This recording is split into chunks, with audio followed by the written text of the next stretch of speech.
Galaxy News Hour live. मतदान सकिएको 7 दिन बितिसक्दा पनि देश चुनावमै रुमलिएको छ।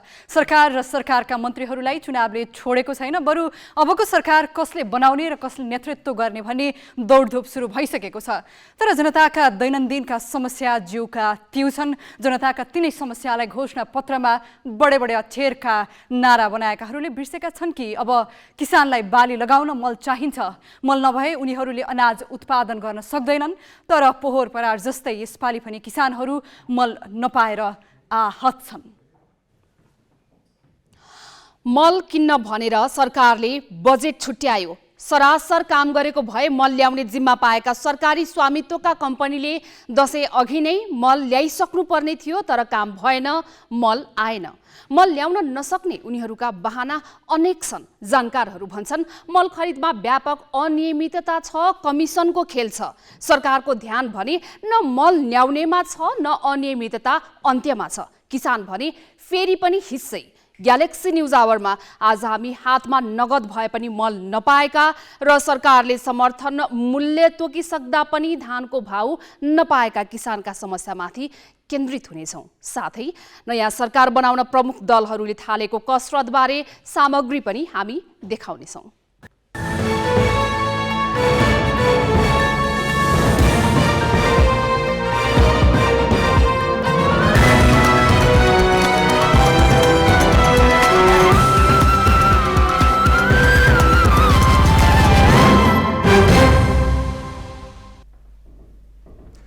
नमस्कार, यो हो ग्यालेक्सी न्यूज आवर। अब हेडलाइन्स।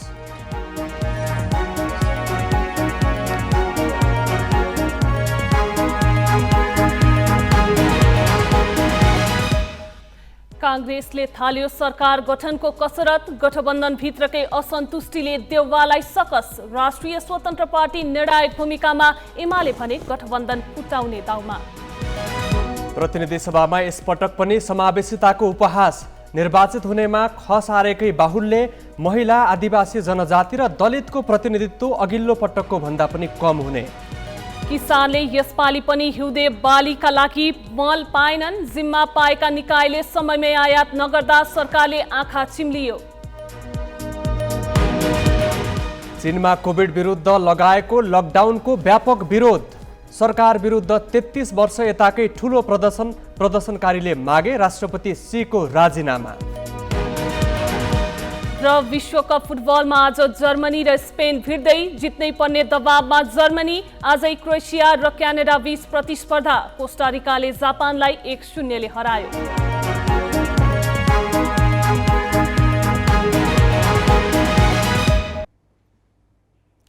प्रतिनिधि सभा निर्वाचनमा यसपालि कुनै दलले पनि बहुमत ल्याउन सकेनन्। अन्तिम परिणाम भने आइसकेको छैन। अहिलेसम्मको परिणाम अनुसार नेपाली कांग्रेस सबैभन्दा ठूलो दल बन्ने भएको छ। तर उसले तेस्रो दलसँग मिल्दा पनि बहुमत नपुग्ने निश्चित भएको छ। तैपनि कांग्रेसले आफ्नो नेतृत्वमा सरकार निर्माणका लागि छलफल थालेको छ।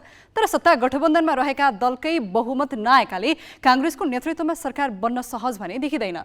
सोचेअनुसार सफलता नपाएपछि गठबन्धनकै दलहरूमा असन्तुष्टि बढेकाले अब कसको नेतृत्वमा सरकार गठन हुन्छ भन्ने निश्चित छैन।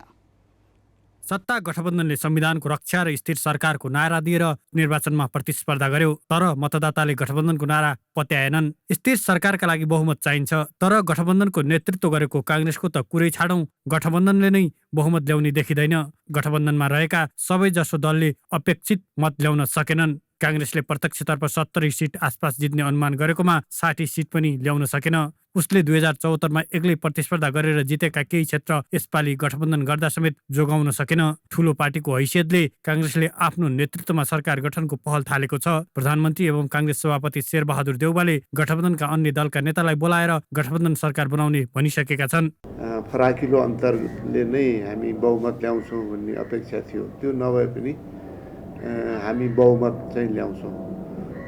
त्यस अर्थमा मलाई लाग्दछ जुन उद्देश्यले यो गठबन्धन बनेको थियो र निर्वाचनपछि पनि यही गठबन्धन नेपाली कांग्रेस नेतृत्वमा सरकार बनाएर जाने जुन यसले लक्ष्य स्थापित गरेको थियो, मलाई लाग्छ त्यही बाटोमा यो गठबन्धन अग्रसर हुन्छ। र नेतृत्व तहमा कुराकानी प्रारम्भ भएको छ। अब यो सम्पूर्ण रूपमा नतिजा आएसँगै यसले एउटा स्वरूप ग्रहण गर्छ। काङ्ग्रेसले आफ्नो नेतृत्वमा सरकार बनाउन तयारी सुरु गरे पनि उसलाई बहुमत पुर्याउन सजिलो छैन। प्रत्यक्षतर्फ 10 सिट ल्याएको नेकपा एकीकृत समाजवादी समानुपातिकतर्फ 3% थ्रेसहोल्ड घटाउनका लागि नै सङ्घर्षरत छ। राष्ट्रिय जनमोर्चाले प्रत्यक्षतर्फ जितेको बागलुङ 1 मा मात्र हो। यस्तै माओवादी केन्द्र प्रत्यक्षतर्फ 17 सिटमा सीमित भएको छ। अर्थात् मत परिणामलाई लिएर गठबन्धनका दलभित्रै असन्तुष्टि छ। यही बेला काङ्ग्रेसपछि धेरै सिट जितेको एमाले गठबन्धन फुटाउन चाहेको छ। एमाले अध्यक्ष केपी ओलीले निर्वाचन अघिका हरेक जसो चुनावी सभामा गाली गलौज गर्दै आएका माओवादी केन्द्रका अध्यक्ष पुष्पकमल दाहाललाई सहकार्य गर्न प्रस्ताव गरेका छन्। निर्वाचन परिणामप्रति चित्त नबुझाएका गठबन्धनका अन्य दललाई साथमा राख्न सक्नु काङ्ग्रेसको मुख्य चुनौती हो। यिनै कारण देउबाले गठबन्धनका दलसँग छलफल सुरु गरे पनि उनको नेतृत्वमा सरकार बन्छ भनेर ठोकुवा गर्न सक्ने स्थिति छैन। निर्वाचनमा यसपालि राष्ट्रिय स्वतन्त्र पार्टी चौथो शक्तिको रूपमा उदाएको छ। कसको नेतृत्वमा सरकार बन्छ भन्ने कुरा प्रत्यक्षतर्फ 7 सिट जित्नुका साथै समानुपातिकतर्फ 10 लाख मत कटाएको स्वतन्त्र पार्टीको भूमिकामा पनि निर्भर हुनेछ। अझै पनि हामी मत परिणामहरू कुर्दैछौँ। संसदको मेकअप के हुन्छ भन्ने मोटामोटी हामीले आकलन गर्न सके पनि एक्ज्याक्ट सिट नम्बरहरू के हुन्छ भन्ने अझै फुल क्ल्यारिटीमा आइसकेका छैन।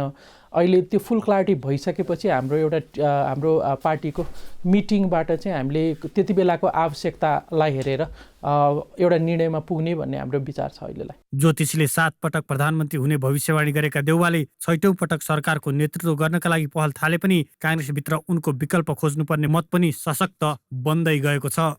गगन थापाले प्रधानमन्त्रीको उम्मेद्वारका रूपमा प्रचार गरेर मत मागेका हुन् भने प्रधानमन्त्रीको चाहना राखेका रामचन्द्र पौडेलले पनि यसपालि चुनाव जितेका छन्। राष्ट्रिय स्वतन्त्र पार्टीले प्राप्त गरेको मतलाई व्यवस्था गरी नेतृत्व नबदले अर्को चुनावमा पार्टी झनै कमजोर हुने बुझाइ काङ्ग्रेसका कतिपय नेताहरूमा छ।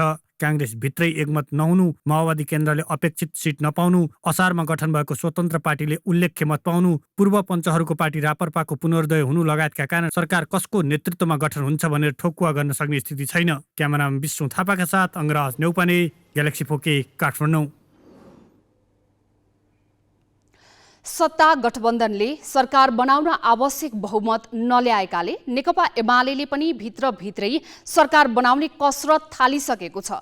उसले बहुमत जुटाउन सक्छ त? यो प्रश्न हामीले एमाले उपमहासचिव पृथ्वी सुब्बा गुरुङसँग सोधेका छौँ। अहिले चुनावको चाहिँ परिणाम चाहिँ आएको छ। यसले के देखिन्छ भने आगामी दिन चाहिँ हाम्रो नेपाली राजनीतिको लागि चुनौतीपूर्ण छ। किनभने कुनै पनि पार्टीको बहुमत आउने स्थिति देखिएन। त्यसमा पनि यो पहिलो पार्टी र दोस्रो पार्टी बिचको दोस्रो पार्टीले चाहिँ तपाईँको बहुमत ल्याउनु पर्ने जुन खालको सङ्ख्या छ त्यसको नजिक भन्दा पनि टाढा छ। र दुईवटा पार्टी मिल्दाखेरि सहिलेसँग चाहिँ सरकार बन्ने, अरू पार्टीहरूसँग मिल्दाखेरि तेस्रो चौथो पार्टीसँग मात्रै मिल्दाखेरि नहुने, 2-3वटा 3-4वटा पार्टीसँग मिल्नुपर्ने स्थिति देखिन्छ। त्यस कारणले हामी नेकपा एमालेहरू चाहिँ निरपेक्ष सरकारमा जानुपर्छ भन्ने मान्यता पनि राख्दैनौँ, निरपेक्ष प्रतिपक्षमा बस्नुपर्छ भन्ने मान्यता पनि राख्दैनौँ। अहिलेको चाहिँ वर्तमान राजनीतिक परिस्थितिमा चाहिँ मुलुकलाई स्थिरतातर्फ लैजानको लागि र मुलुकमा स्थिरता कायम गरेर मात्रै सुशासनको चाहिँ गुन्जाइस रहन सक्छ, सुशासन कायम गर्न सक्छौँ। सुशासन कायम भए मात्रै विकास र समृद्धिको अभियान अगाडि बढाउन सक्छौँ। त्यस कारणले गर्दाखेरि हामी सरकार चाहिँ बनाउने पहलमा पनि लाग्छौँ होइन। सरकार बनाउने पहलमा लाग्दाखेरि खास गरिकन हामीसँग एजेन्डा मिल्ने सुशासनको पक्षधर शक्तिहरू जो हुनसक्छ, विकासको पक्षधर शक्तिहरू जो हुनसक्छ, राष्ट्रिय स्वाधीनताको पक्षधर शक्तिहरू जो हुनसक्छ, तिनीहरूसँग चाहिँ हाम्रो कुराकानी हुन्छ। अहिले त कुराकानी सुरु नै भएको छैन होइन। हाम्रो अध्यक्षले केही न केही यो चाहिँ तपाईँको निर्वाचन पछाडि गर्नुपर्ने एउटा कोर्ट कल हुन्छ नि, बधाई दिने कुराहरू, त्यो मात्रै पालनमा गर्नुभएको हो होइन। तर विदेशीहरूको चाहिँ चलखेल फेरि पनि सुरु गरिसकेका छ नेपालमा होइन। त्यस रूपले हेर्दाखेरि सकारात्मक चाहिँ पक्षहरू चाहिँ फेरि लागेर चाहिँ मुलुकमा स्थितिको लागि चाहिँ सरकार बनाउनेतर्फ चाहिँ लाग्नुपर्छ भन्ने मलाई लाग्छ। अब केही न्युज संक्षेपमा। मङ्सिर 4 मा भएको प्रतिनिधि निर्वाचन अन्तर्गत प्रत्यक्षतर्फ 8 स्थानको अन्तिम नतिजा सार्वजनिक हुन बाँकी छ। उदयपुर 1, सुनसरी 1, 3 र 4, धनुषा 4, दोलखा, स्याङ्जा 2, बाजुरा 1 को नतिजा आउन बाँकी छ। मतगणना भइरहेका 5 स्थानमध्ये 3 मा काङ्ग्रेस, 1 मा एमाले र 1 मा जसपाका उम्मेद्वार अगाडि छन्। हालसम्म सार्वजनिक 157 स्थानको अन्तिम परिणामअनुसार नेपाली काङ्ग्रेस अग्रस्थानमा छ। उसले 53 सिट जितेको छ। एमाले 42, माओवादी केन्द्रले 17, नेकपा एकीकृत समाजवादीले 10 सिट जितेका छन्। राष्ट्रिय स्वतन्त्र पार्टी र राष्ट्रिय प्रजातन्त्र पार्टीले 7-7, जनता समाजवादी पार्टी 6, लोकतान्त्रिक समाजवादी पार्टीले 4 र नागरिक उन्मुक्ति पार्टीले 3 स्थानमा जितेका छन्। नेपाल मजदुर किसान पार्टी, जनमत पार्टी र राष्ट्रिय जनमोर्चाले 1-1 सिट जित्दा स्वतन्त्र उम्मेद्वार 5 स्थानमा विजयी भएका छन्। पूर्व प्रधानमन्त्री झलनाथ खनाल इलाम 1 मा 2654 मतान्तरले पराजित भएका छन्। त्यहाँ एमालेका महेश बस्नेत 25,679 मतसहित विजयी भए। समानुपातिकतर्फ एमाले अग्रता कायमै राखेको छ।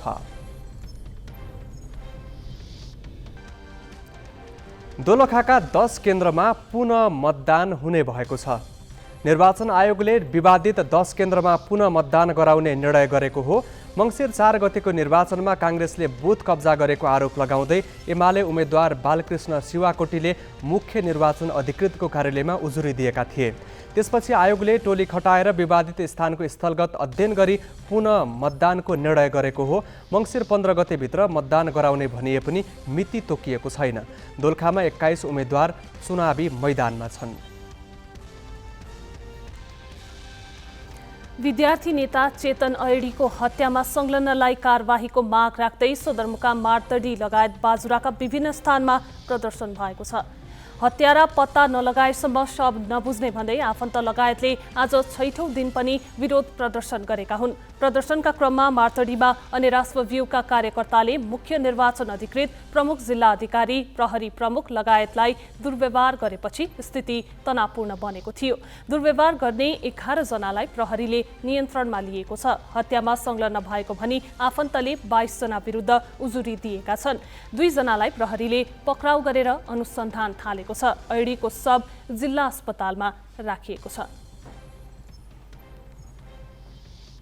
कांग्रेस नेता प्रकाशमान सिंह र एमाले अध्यक्ष केपी शर्मा ओली बीच भेटवार्ता भएको छ।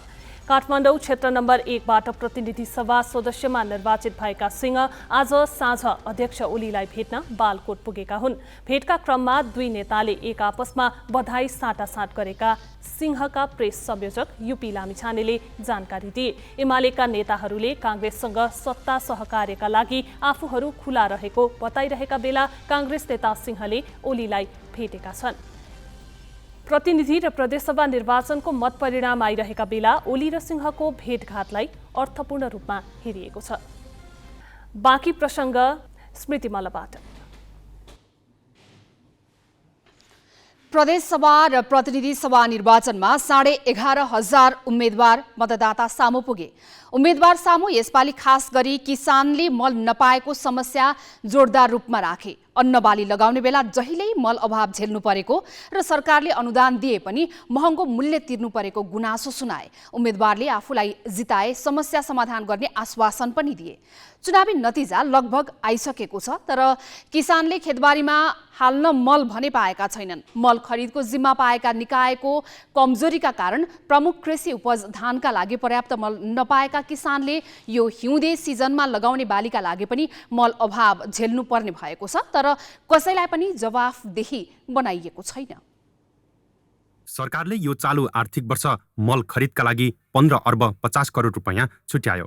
त्यो रकमबाट 70% मल खरिदको जिम्मा कृषि सामग्री कम्पनी र बाँकी 30% साल ट्रेडिङ कर्पोरेसनको हो। जिम्मा अनुसार कृषि सामग्रीले 1,30,000 मेट्रिक टन र साल ट्रेडिङले 57,000 मेट्रिक टन मल दशैं अघि नै ल्याइसक्नु पर्ने थियो। धान थन्क्याएर हिउँदे बाली लगाउने समय गुज्रिनै लाग्दा पनि मल खरिद प्रक्रिया नै अघि बढेको छैन।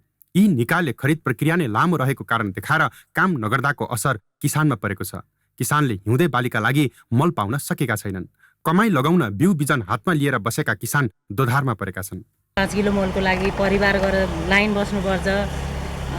बेला बेलामा 4 महिना 6 महिनामा मल आउँछ, त्यही पनि लाइन बस्नुपर्छ। पटक पटक गरेर त्यही मलको लागि झगडा पर्छ। त्यसले गर्दा मलको चाहिँ एकदम अभाव भइरहेको छ। हाम्रो ठाउँमा खेती गर्नलाई बेसरी गाह्रो छ। गहुँ उम्रिसक्यो, मल पाएको छैनौँ। गहुँमा कसरी हाल्ने हो, कसरी उब्जिन हुन्छ, कहिले दिने हो, कसरी दिने हो, कहिले मल आउने हो, थाहा छैन। अहिले कृषि सामग्रीसँग 10,000 metric ton urea, 20,000 metric ton DAP र 2,000 मेट्रिक टन पोटास मौजात छ। यस्तै साल ट्रेडिङको गोदाममा 10,000 मेट्रिक टन युरिया र 1,000 मेट्रिक टन डिएपी छ। साल ट्रेडिङले 27,000 मेट्रिक टन मल किन्ने प्रक्रियामा रहेको भने पनि माग दोस्रो साता अगाडि नेपाल आइपुग्दैन। राज्यले पनि पैसा दिएको अवस्थामा पनि नआएको अवस्था छ यो कोभिडको बेलादेखि। त्यसको पछि यो अलिकति अवस्था अलिक सहज हुँदै आइरहेको अवस्था एक्कासी यो युक्रेन वारले गर्दा थप यसलाई झन् बिगाड्यो।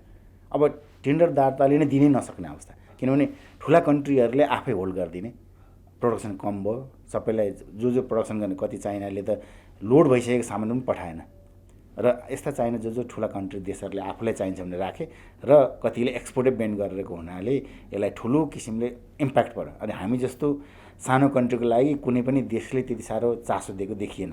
जस्तो हाम्रो छेउमा भन्नुपर्दा इन्डिया हामीभन्दा भनौँ न मिलियन टन इम्पोर्ट गर्छ, त्यो ठाउँमा पनि यस्तो खालको स्कार्सिटी देखेको थियो। हामी त केही पनि होइनौँ, यो वास्तविकता हो, यो कुनै एउटा संस्थाको कारणले चाहिँ होइन। नेपालमा वार्षिक 5,20,000 मेट्रिक टन रासायनिक मलको माग छ, जसमध्ये युरिया 3,10,000, डिएपी मल 1,90,000 र पोटास 20,000 मेट्रिक टन हो। मागबारे कृषि सामग्री कम्पनी र साल ट्रेडिङ दुवै जानकार छन्। बजेट भएर पनि समयमै मल खरिद नगरी किसानलाई महँगो मूल्यमा किन्न बाध्य पार्नुलाई नेताहरूले नै कमिसनको मोलमोलाई भनेका छन्। हामी किसानहरूलाई अहिले पनि मलको बन्दोबस्त छैन। हामीले हाम्रो देशमा मल कारखाना खोल्नुपर्छ भनेका छौँ, तर मन्त्रीहरू नै मल भारतसँग किन्ने अनि त्यसमा पैसा खाने, उनीहरूको कामै त्यही हो। त्यसैले हामीले कृषि मन्त्रीलाई भन्यौँ, तपाईँले मल ल्याउन सक्दैनौ भने राजीनामा दिनुपर्छ। आज हाम्रो देशमा मलको आकार छ 1,000 रुपियाँको मल 5,000 रुपियाँ लिन्छ। सरकारले युरियामा 90% र डिएपीमा 66% अनुदान उपलब्ध गराउँछ, जसका लागि नियमित बजेटले नपुगेर अर्थ मन्त्रालयले साउन 27 गते थप 16 अर्ब 27 करोड 23 लाख रुपियाँ बजेट सुनिश्चित गरेको छ। बजेट भएर पनि समयमै नकिन्ने साल ट्रेडिङ र कृषि सामग्री कम्पनीको नेतृत्वमाथि प्रश्न उठे पनि सरकारले जवाफदेही बनाउन सकेको छैन। जिल्ला ब्युरोको सहयोगमा क्यामेरामा सबिन महर्जनका साथमा मिलन बुढाथोकी, ग्यालेक्सी फोके, काठमाडौँ। बाली लगाउने बेला सधैँ मल अभाव झेलिरहेका किसानले भने सरकारप्रति आक्रोश व्यक्त गरेका छन्। हजुर त यहाँ सबैलाई सब्सिडी छ, कृषकले समयमा मल खादको समस्या झेलिरहनु बारम्बार यही समस्याबाट पीडित छ।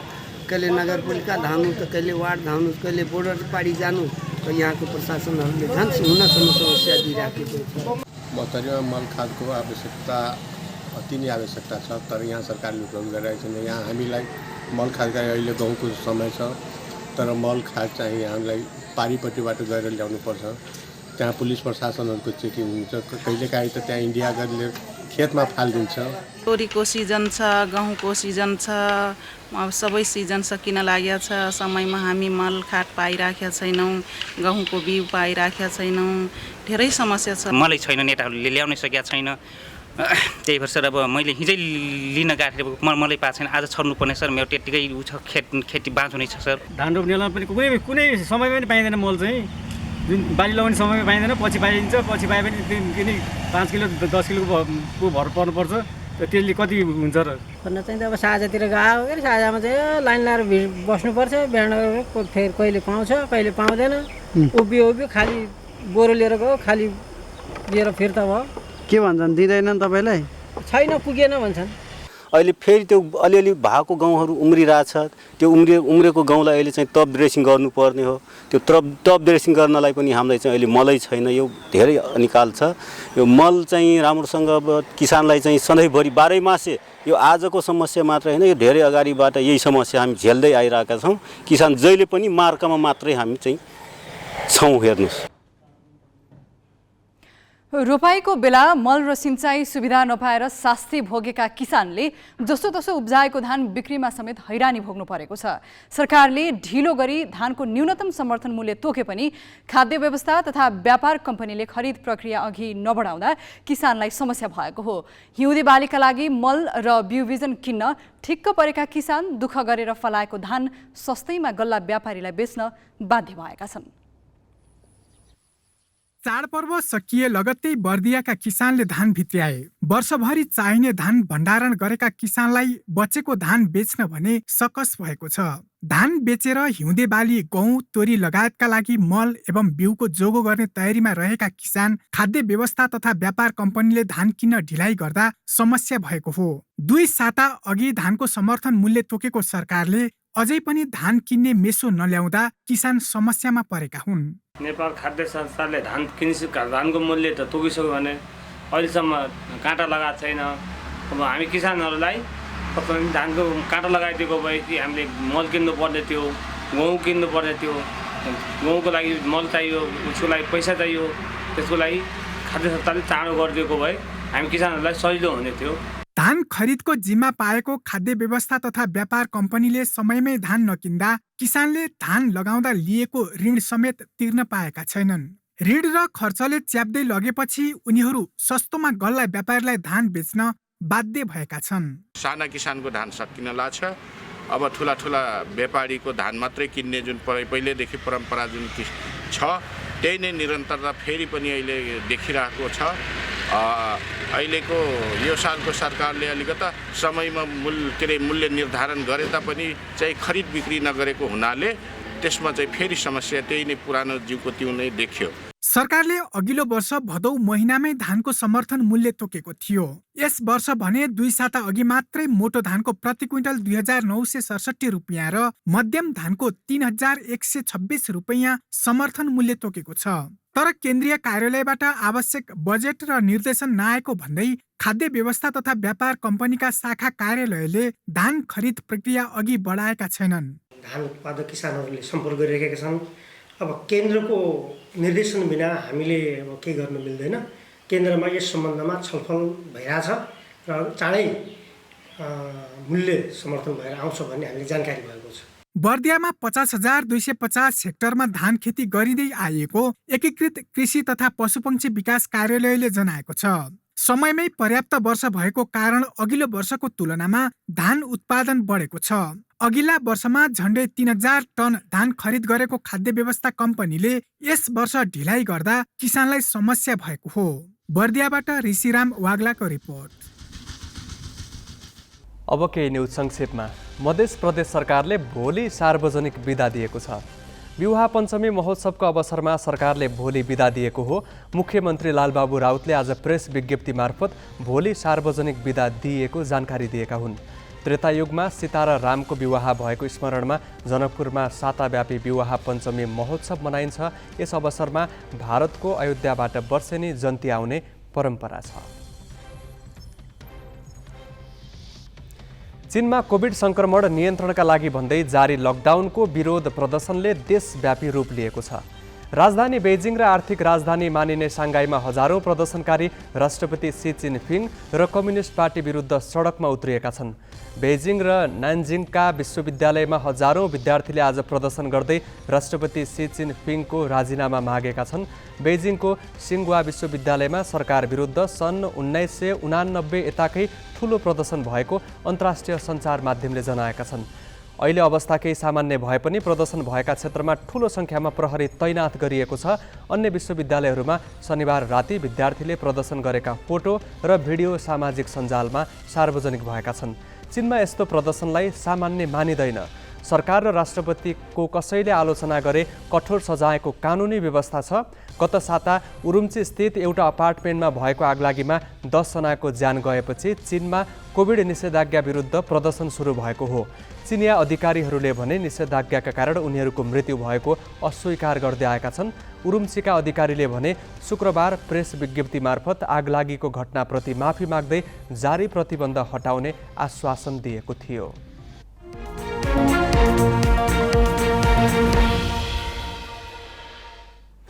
शेयर बजार परिसूचक 32.43 अङ्कले उकालो लागेको छ। म्युचुअल फन्ड बाहेकका 12वटा समूहले नेप्से बढाएर 1966 अङ्कमा पुर्याएका हुन्। लघु वित्त समूहको सूचक सबैभन्दा धेरै 3% बढेको छ। आज 169 कम्पनीको शेयर मूल्य बढेको छ भने 20 कम्पनीका लगानीकर्ताको सम्पत्ति घटेको छ। 42,23,000 किता शेयर 2 अर्ब 2 करोड 54 लाख रुपियाँमा किनबेच भएको नेपाल स्टक एक्सचेन्जले जनाएको छ।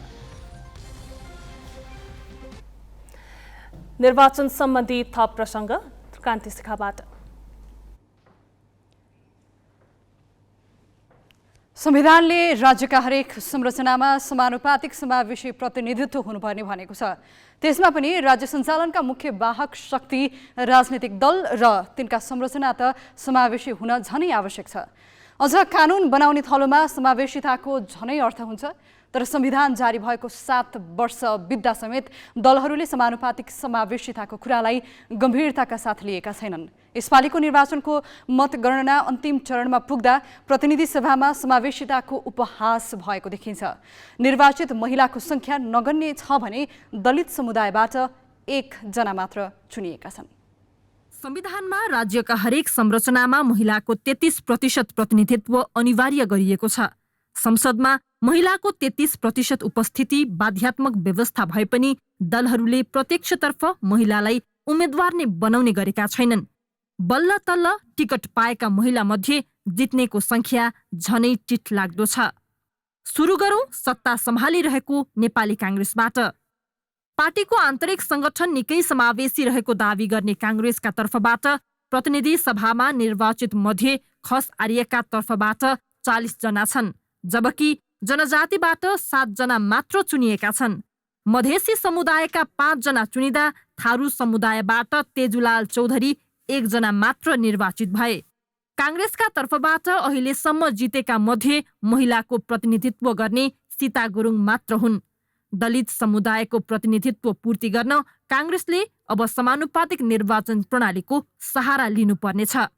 नेकपा एमाले भने महिला प्रतिनिधित्वलाई प्राथमिकता दिएको देखिन्छ। एमालेबाट अहिलेसम्म 3 महिला प्रतिनिधि सभामा निर्वाचित भएका छन्। त्यसो त एमाले कांग्रेसले भन्दा धेरै महिलालाई उम्मेद्वार बनाएको थियो। एमालेमा अहिलेसम्म निर्वाचित मध्ये 23 जना खस आर्य तथा 11 जना आदिवासी जनजाति समुदायका हुन्।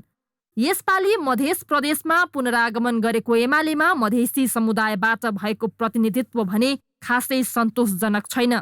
एमालेमा 6 जना मधेसी समुदायबाट प्रतिनिधि सभामा चुनिदा थारू समुदायबाट 1 जना पनि निर्वाचित भएका छैनन्। छविलाल विश्वकर्मा दलित समुदायबाट निर्वाचित हुने एक्ला हुन्। संविधानले सुनिश्चित गरेको प्रतिनिधित्वका लागि एमाले अब समानुपातिक प्रणालीको सहारा लिनुपर्नेछ। माओवादी केन्द्र अघिल्लो निर्वाचनमा भन्दा धेरै खुम्चियो। उसका नयाँ जनप्रतिनिधिमा पनि समावेशी रङ झल्किन सकेको छैन। माओवादीका 17 जना निर्वाचित जनप्रतिनिधि मध्ये 8 जना खस आर्य र 7 जना आदिवासी जनजाति हुन्। मधेसी, थारू र महिलातर्फ 1-1 जना निर्वाचित भएका छन्। जातीय मुक्तिका लागि 10 वर्ष सङ्घर्ष गरेको भनेर गर्व गर्ने माओवादीमा यसपालि दलित समुदायबाट चुनाव जित्ने 1 जना पनि छैनन्। 5 महिना अघि गठन भएर संसदीय निर्वाचनमा होमिएको राष्ट्रिय स्वतन्त्र पार्टीबाट निर्वाचित अनुहारमा पनि समावेशिता झल्किँदैन। यद्यपि यो पार्टीबाट 2 जना महिला प्रत्यक्षमा निर्वाचित भएका छन्। दलित, थारू र मधेसी समुदायको प्रतिनिधित्व हुन नसके पनि जनजातितर्फ 1 जना चुनिएका छन्। स्वतन्त्र पार्टीका निर्वाचित 7 मध्ये 4 पुरुषले खस आर्य समुदायको प्रतिनिधित्व गर्छन्। पूर्व पञ्चहरूको पार्टी राप्रपाले यसपालि राम्रै प्रभाव देखायो, तर उसका निर्वाचित जनप्रतिनिधिमा पनि समावेशिता देखिँदैन। राप्रपाबाट निर्वाचित 7 जना मध्ये 5 जना खस आर्य र 2 जना जनजाति समुदायका हुन्। एमाले फुटेर बनेको एकीकृत समाजवादीको अवस्था उस्तै टिठलाग्दो छ। एकीकृत समाजवादीबाट जितेका 10 मध्ये 7 जना खस आर्य हुन्। यस्तै 2 जना आदिवासी जनजाति र 1 जना थारू समुदायका हुन्। महिला, दलित र मधेसीको प्रतिनिधित्वका लागि समानुपातिको सहारा लिनुपर्ने भए पनि उसले थ्रेसहोल्ड कटाउन सक्ने देखिएको छैन। लोसपा र जसपाको अवस्था त विरक्त लाग्दो छ। जसपाका निर्वाचित 6 जना मध्ये 5 जना मधेसी समुदायका हुन्। 1 जनाले खस आर्य समुदायको प्रतिनिधित्व गर्छन्। जसपामा जस्तै लोसपामा पनि 1 जना निर्वाचित महिला छैनन्। संविधानमा प्रत्यक्षतर्फ समानुपातिक समावेशी सहभागिताको व्यवस्था नगरिएकाले पनि निर्वाचित अनुहारमा पुरुषको वर्चस्व देखिएको हो। सृजना घिमिरे, ग्यालेक्सी 4K, काठमाडौँ। आम निर्वाचन 2079 अन्तर्गत प्रदेश र प्रतिनिधि सभाका एकाध बाहेक सबै सिटका नतिजा आइसकेका छन्। देशमा प्रत्यक्षतर्फ काङ्ग्रेस पहिलो शक्ति हुँदा एमाले दोस्रो अनि माओवादी केन्द्र तेस्रो शक्ति भएका छन्। चुनावअघि गठित राष्ट्रिय स्वतन्त्र पार्टी अप्रत्याशित रूपमा चौथो शक्ति बन्ने दौडमा छ। मङ्सिर 4 गतेको मतदानपछि ग्यालेक्सी 4Kले फ्याक्ट नेपालसँगको सहकार्यमा चुनावी परिणाम कस्तो आउला भनेर एक्जिट पोल गरेको थियो। एक्जिट पोलको परिणाम हामीले मङ्सिर 4 गते साँझ नै टेलिभिजन र हाम्रा सामाजिक सञ्जाल मार्फत सार्वजनिक गरेका थियौं। देशभरको अन्तिम चुनावी परिणाम आइरहँदा ग्यालेक्सी एक्जिट पोलको नतिजासँग यसको साइनो कस्तो रह्यो हेरौं ग्यालेक्सी संवाददाता पवन पौडेलको यो ब्रिफिङ। ग्यालेक्सी एक्जिट पोलको नतिजा हामीले मङ्सिर 4 गते नै सार्वजनिक गरेका थियौं। देशका चर्चामा रहेका 27 निर्वाचन क्षेत्रमा मतदान गरेका मतदातासँगको कुराकानीका आधारमा गरिएको एक्जिट पोलका अधिकांश परिणाम अन्तिम परिणामसँग मेल खाएका छन्। तर एका ठाउँमा भने परिणाम फरक परेको छ। नेपाली दर्शकका लागि नौलो भए पनि चुनावी परिणामको प्रक्षेपण गर्ने यस्तो अभ्यास विश्वभर प्रचलित छ। वास्तविक नतिजा आउनु अघि नै सार्वजनिक गरिने हुँदा एक्जिट पोलको नतिजालाई नै अन्तिम भने मानिँदैन। तर मतदान गरेर निस्कने मतदाता माझ गरिने सर्वेक्षणका आधारमा प्रक्षेपण गरिने हुँदा यसको परिणाम अधिकतम मिल्ने गर्छ। आज हामीले गरेको एक्जिट पोलको परिणाम र वास्तविक नतिजा कस्तो रह्यो त्यो देखाउनेछौँ। यो चुनावमा सबैभन्दा चर्चित निर्वाचन क्षेत्र थियो प्रधानमन्त्री एवं काङ्ग्रेस सभापति शेरबहादुर देउवाको क्षेत्र डडेलधुरा। बेलायत पढेर फर्किएका र एक सार्वजनिक बसमा प्रधानमन्त्रीबाट हत्की खाएका सागर ढकालसँगै आफ्नै पार्टीका पूर्व नेताले देउवालाई चुनौती दिएका थिए डडेलधुरामा। हाम्रो एक्जिट पोलले देउवाले 46% मत ल्याएर जित्ने प्रक्षेपण गरेको थियो। परिणाम पनि देउवा सहजै निर्वाचित भए। अब लागौँ पूर्व प्रधानमन्त्री लडेको क्षेत्र झापा 5 तर्फ। देशमा एमालेको बहुमतको सरकार बनाउने घोषणा गरेर मैदानमा उत्रेका ओलीले पनि सहजै चुनाव जिते, हाम्रो प्रक्षेपणले सङ्केत गरे जस्तै। चितवन छाडेर गोर्खा पुग्दा माओवादी अध्यक्ष पुष्पकमल दाहाल सजिलै चुनाव जित्ने दाबी गरिरहेका थिए। हाम्रो प्रक्षेपणले पनि गोर्खा 2 मा उनको सहज जित देखायो।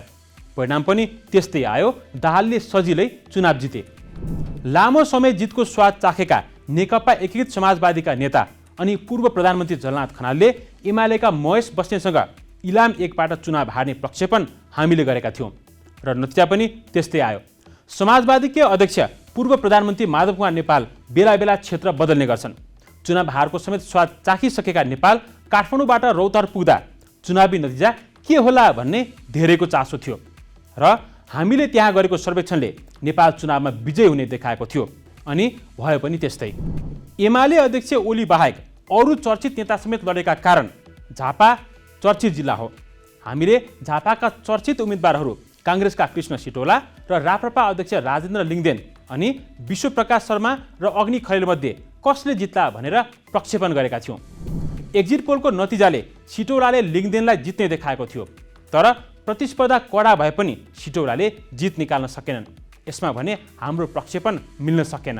तर झापा 1 मा शर्माले एमालेका अग्नि खरेललाई जित्ने प्रक्षेपण भने मिल्यो। ठुला दललाई चुनौती दिँदै चुनाव अघि एकाएक उदाएको राष्ट्रिय स्वतन्त्र पार्टीका सभापति उम्मेदवार रहेको चितवन 2 मा पनि धेरैको चासो थियो। हाम्रो प्रक्षेपणको परिणाममा जस्तै उनले मन्त्री उमेश श्रेष्ठ र निवर्तमान सांसद कृष्णभक्त पोखरेललाई फराकिलो मतान्तरले हराए। अब काठमाडौँतर्फ लागौँ। देशको राजधानी भएकाले पनि धेरैको चासो यस क्षेत्रको चुनावमा रहन्छ। प्रकाशमान सिंह अनि रविन्द्र मिश्र उठेको काठमाडौँ 1 होस् वा गगन थापा लडेको काठमाडौँ 4 अनि प्रदीप पौडेल र ईश्वर पोखरेल लडेको काठमाडौँ 5 सबैमा हाम्रो अनुमान मिल्यो। काठमाडौँ 5 मा प्रदीप पौडेल र ईश्वर पोखरेल बीचको साँगुरो मतान्तर हुने प्रक्षेपण सही साबित भयो। काठमाडौँ 2 मा माओवादी नेत्री ओन्सरी घरतीलाई हराउँदै राष्ट्रिय स्वतन्त्र पार्टीकी शोभिता गौतमले र ललितपुर 3 मा स्वतन्त्र पार्टीकै तोसीमा कार्कीले चुनाव जित्ने प्रक्षेपण एक्जिट पोलमा देखिएको थियो। दुवै प्रक्षेपण मेल खायो। उद्योगपति विनोद चौधरी, एमाले नेत्री विद्या भट्टराई अनि माओवादी केन्द्रको टिकटमा लडेका महेन्द्र राय यादवमाथिको हाम्रो प्रक्षेपण पनि सही साबित भयो। तर महोत्तरी 3 मा हरिनारायण यादवले हार्ने अनि लोकसभा अध्यक्ष महन्त ठाकुरले जित्ने प्रक्षेपण मिल्दा सप्तरी 2 मा उपेन्द्र यादवले सिके राउतलाई हराउने प्रक्षेपण भने मिलेन। बाँकी अरू क्षेत्रमा पनि हाम्रा प्रक्षेपण मिले।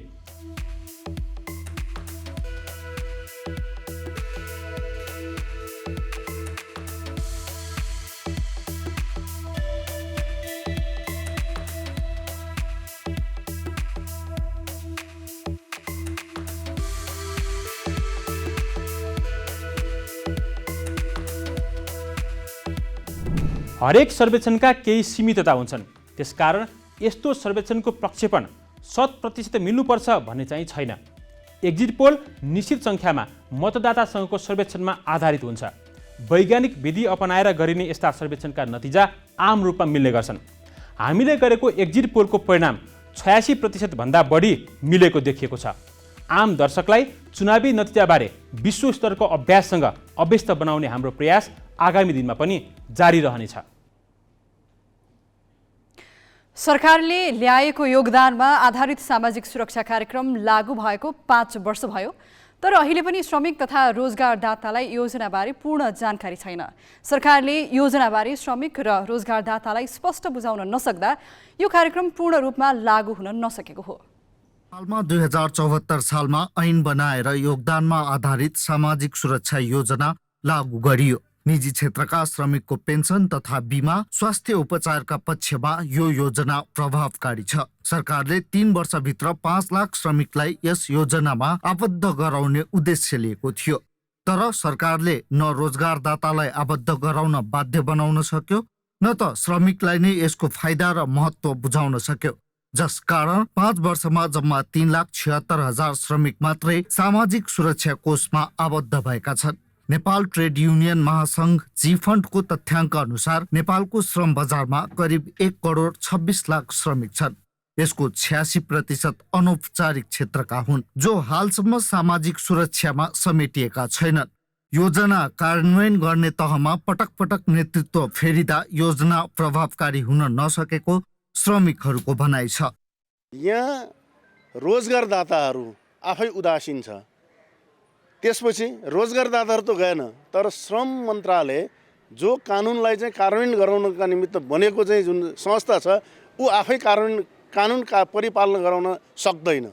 त्यस कारणले गर्दा अब यहाँ त के छ भन्दा सबैले चाहिँ श्रमिकलाई दोष दिएर पेन्सन खोजिरहेछ क्या। रोजगारदाताहरू भने योजना प्रभावकारी नहुनुमा सरकारी कमजोरी देख्छन्। योजनाबारे अहिले पनि आफूहरू अलमलमा रहेको उनीहरूको जिकिर छ। गभर्मेन्टले यो जुन नागरिक लगानी कोष छ, जुन सञ्चय कोष छ, जुन यो अहिले यो योगदानमा आधारित सामाजिक सुरक्षा सेवा छ, सुरक्षा कोष छ, अब यसलाई चाहिँ मतलब एउटा क्ल्यारिटीमा र एउटा सबैलाई एउटा सिमिलर प्याटर्नमा र विथ स्पेसिफिक डिफरेन्सेसहरू सहितको आउनुपर्छ। अनि बल्ल सायद यो मोर इम्पोर्टेन्ट र मोर कम्प्रिहेन्सिभ हुन्छ जस्तो लाग्छ। सबैलाई यसले कभर गर्न सक्छ। नभए अहिले मान्छेलाई अलिकति कन्फ्युजन छ कि सञ्चय कोषमा किन नराख्ने र यसमा किन आउने भन्ने स्थिति त्यो छँदैछ। यता सामाजिक सुरक्षा कोष भने सुरुवाती चरणमा केही अन्यल हुनु सामान्य भएको बताउँछ। अबका दिनमा अनौपचारिक क्षेत्रलाई पनि समेटिने गरी कार्यविधि तयार भइरहेको कोषका प्रवक्ता बताउँछन्। यसलाई हामी क्रमशः अझै व्यवहारिक बनाउँदै जानेछौँ, योजनाहरूमा थप सुधार गर्दै जानेछौँ। सामाजिक सुरक्षा योजना सञ्चालन कार्यविधिको तेस्रो संशोधन पनि भइसकेको छ।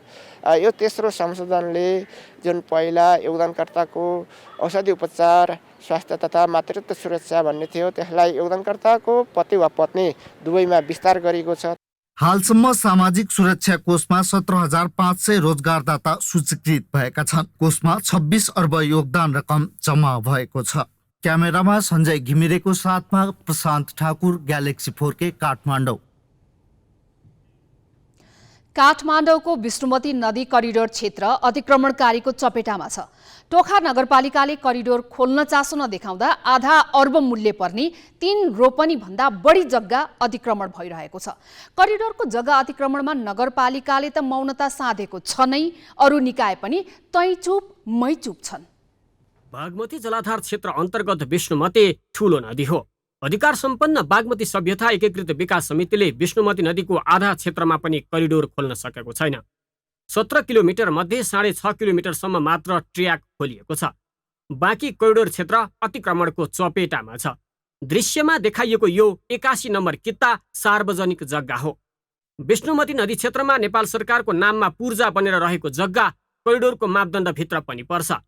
नदीको 20-20 मिटर दायाँ बायाँ कुनै संरचना बनाउन पाइँदैन। तर सार्वजनिक यो जग्गामा गणेश गुठीले भोगाधिकार लिएर भवन बनाएको खुलेको छ। आश्चर्यको कुरा के भने भोगाधिकार सम्झौता विपरीत भवन तेस्रो पक्षलाई भाडामा लगाइएको छ। 4वटा सटर सहितको टहराबाट व्यक्तिले वर्षमा 4 लाख भन्दा बढी भाडा असुल्दै आएका छन्। प्याजको थोक बिक्री गरिने यस सटरको भाडा राकेश सिंह महर्जनले उठाउँदै आएका छन्। मासु बेचबिखन हुने अर्को सटरको भाडा पनि व्यक्तिले नै बोज्छन्। 2.5 रोपनी क्षेत्रफलमा फैलिएको जग्गामा संरचना बनाएर भाडा असुल्दा पनि नगरपालिका भने रमिते बनिरहेको छ। म त्यही यहाँको स्थानीय बासिन्दा हो, किनभने हामी सानो बेला पनि त्यो मनोहर तीर्थसँग एउटा झोलुङ्गे पुल थियो। हामी त्यहाँ केटकेटी हुँदा नि हामी खेल्थ्यौँ। अहिले त्यो सँगै त्यहाँ टहराहरू बनेको छ। त्यो टहरा बनेको ठाउँमा केही जग्गाहरू व्यक्तिको देखे तापनि यो हालसाबिक भएर के अरे अब केही जग्गा घटबड भएको देखिन्छ। त्यो त अब राज्यको एउटा संयन्त्रमा भएको चिज हो, तर पनि खोलाको मापदण्डभित्र चाहिँ अब हामीले त्यो गर्नै पर्छ। त्यो चाहिँ अब त्यो हामीले रोक्न नि सकिँदैन, त्यो गर्नै पर्छ। त्यो बाटोमा चाहिँ अब अवरोध भनेको बाधा हामीले लिनु भएन, उहाँले नि सहयोग गर्नुभएको छ। सूचना आइसकेपछि उहाँहरू ओढैमा आएर समय केही मान्छेले माग्नु भएको छ, तर हामीले चाहिँ अब त्यो त्यसलाई चाहिँ त्यस्तो बाधा अवरोध हामीले ठानेको छैन। उहाँहरूले अब उहाँलाई हामीले बुझाउन नि अब केही कुराहरू कमी छ। यो मनोहर तीर्थघाट रहेको क्षेत्र हो। विष्णुमती करिडोर यहाँ करिब करिब टुङ्गिन्छ। यो क्षेत्रमा पहिले झोलुङ्गे पुल थियो, त्यसलाई पक्की पुलले विस्थापित गर्यो। पुल रहेको क्षेत्र पनि कार मर्मत केन्द्र बनाएर ओगटिएको छ। अब बुढापाकाहरूले अहिले पनि भन्छ कि त झोलुङ्गे पुल थियो भन्ने कुरो हो, किनभने यहाँबाट नुवाकोट गोरेटो बाटोहरू जान्थ्यो, मान्छेहरू आउँथ्यो जान्थे, व्यापार बिजनेस गर्नलाई सामानहरू बोक्नलाई त्यही झोलुङ्गे पुलबाट जाने काम गर्थ्यो। अहिले पनि कतिपय बुढाहरू आउँछ, त्यो बुढाहरूले भन्दै गर्छ कि यहाँ पहिला झोलुङ्गे पुल थियो भनेर। संरचना त तपाईँहरूले पनि देखिसक्नुभयो, त्यहाँ ग्यारेजमा पानी ट्याङ्की राखेर अहिले चलाइरहेको छ। त्यही हो एउटा झोलुङ्गे पुल भनेको हामीले देखेको चाहिँ। विष्णुमती नदीको दायाँ बायाँ सडक उहिल्यै बनिसक्नु पर्ने थियो, तर करिडोर क्षेत्र अतिक्रमणकारीको कब्जामा परेपछि ट्र्याक खुलोस् पनि कसरी? समन्वयको जिम्मा पाएको टोखा नगरपालिकाले 2 पटक जनप्रतिनिधि पाए पनि आफ्नो जिम्माको काम भने गरेको छैन, जसका कारण करिडोरमा अतिक्रमणकारीले हाली मुहाली गर्न पाइरहेका छन्। क्यामेरामा रविन्द्र श्रेष्ठका साथ अक्षर काका, ग्यालेक्सी फोके, काठमाडौँ।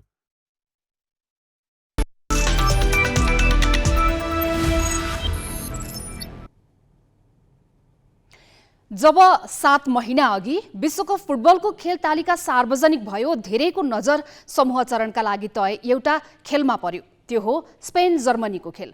यसलाई फुटबल समर्थकले मात्र होइन, जर्मनीका प्रशिक्षक हान्सी फ्लिकले समेत प्रतियोगिताको फर्स्ट फाइनलको संज्ञा दिए। अझ समूह चरणमा जर्मनीको पहिलो हारले यो खेल समर्थकका लागि नाटकीय फुटबलको एक अविस्मरणीय क्षणको प्रतीक्षा बन्न पुगेको छ।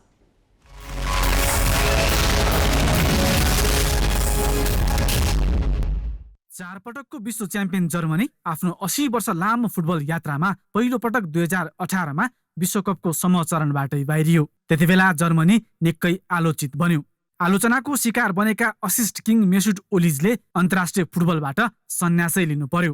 यति बेला कतारमा पनि जर्मनीले यस्तै परिदृश्यको सामना गरिरहेको छ। पहिलो खेलको पहिलो हाफमा एसियाली पावर हाउस जापानसँग आफ्नो प्रभाव जमाउँदै 1-0 गोलको अग्रता कायम राखेको जर्मनीले दोस्रो हाफमा भने हार खायो।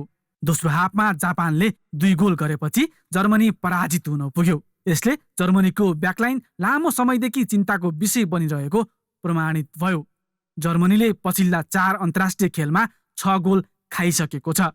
प्रशिक्षक फ्लिकले पहिलो हारपछि आफ्ना खेलाडीलाई योजनाभन्दा बढी प्रशिक्षण गर्दै तयार गराएका छन्। कमजोर डिफेन्स लाइनमा जोड दिएका छन्। उनी स्पेनसँगको खेलमा फरक कथा निर्माण गर्न चाहन्छन्, तर जर्मनीका लागि स्पेन विरुद्ध त्यति सहज भने हुने छैन। कोस्टारिकामाथि 7-0 को कीर्तिमानी जित निकाल्दै हौसिएको स्पेन सहज अवस्थामा छ। जर्मनी विरुद्ध अङ्क बाँडेको अवस्थामा पनि स्पेनको अर्को चरणको सम्भावना बलियो रहनेछ, तर जर्मनीलाई भने अर्को चरणको सम्भावना जीवितै राख्न जित्नै पर्ने दबाव छ। स्पेनसँग पराजित भएको खण्डमा जर्मनीको कथा रुस विश्वकप जस्तै बन्नेछ। दुवै टोलीका प्रशिक्षकका लागि पनि यो परीक्षा हुनेछ। क्लब फुटबलमा उत्कृष्ट सफलता हासिल गरेका फ्लिकले बायर्न म्युनिखलाई घरेलु लिग र च्याम्पियन्स लिगको उपाधि दिलाएका थिए। लुइस एन्रिकको सफलता पनि बार्सिलोनाका लागि उस्तै छ। घरेलु फुटबलमा आफ्नो क्षमता देखाएका दुवै प्रशिक्षकले आज क्लब तहको सफलता र रणनीति दोहोर्याउने प्रयास गर्नेछन्। प्रशिक्षक फ्लिक पोजिसनमा आधारित फुटबललाई बढी जोड दिन्छन्, तर जर्मनीको गोल अवसर सिर्जना गर्ने तरिका फरक छ। जर्मनी फ्रन्ट फुटमा हुँदा पिचलाई सकेसम्म फराकिलो बनाउँदै तीव्रताका साथ आक्रमणको तयारी गर्छ। यता डिप डिफेन्सबाट बिस्तारै आक्रमणको निर्माण गर्न रुचाउने स्पेनले जर्मनीको यस रणनीतिमा सङ्घर्ष गर्न सक्छ। यस्तो अवस्थामा एक गोलका लागि एक व्यक्तिको गल्ती पर्याप्त हुन्छ। स्पेनका 20 वर्षीय फेड्री र 18 वर्षीय गाभीले मिडफिल्डमा परिपक्व खेल प्रदर्शन गर्छन्, तर उनीहरू भौतिक पक्षमा सङ्घर्ष गरिरहेका हुन्छन्। जर्मनीका लागि इल्के गुन्डोगन र किमिच त्यो दबाव खेल्न सक्षम छन्। यी दुवैले मिडफिल्डमा पेड्री र गाभीलाई सहजै खेल्न दिए जर्मनीका लागि ठूलो समस्या हुन सक्छ। हामी ग्यालेक्सी न्युज आवरको अन्त्यमा छौँ। जाँदा जाँदै हेडलाइन्स।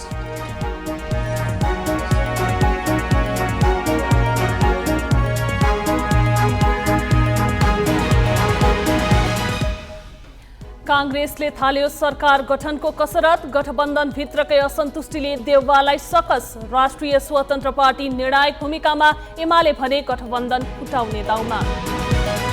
प्रतिनिधि सभामा यसपटक पनि समावेशिताको उपहास। निर्वाचित हुनेमा खसारेकै बाहुल्य, महिला, आदिवासी जनजाति र दलितको प्रतिनिधित्व अघिल्लो पटकको भन्दा पनि कम हुने।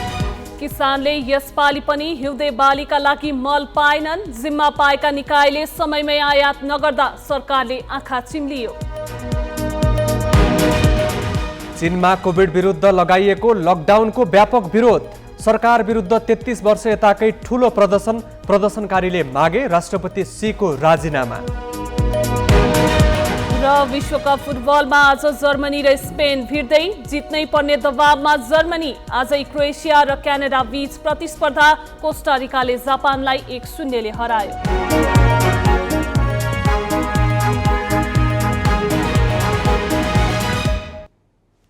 आजलाई ग्यालेक्सी न्युज आवर सकियो। नमस्ते।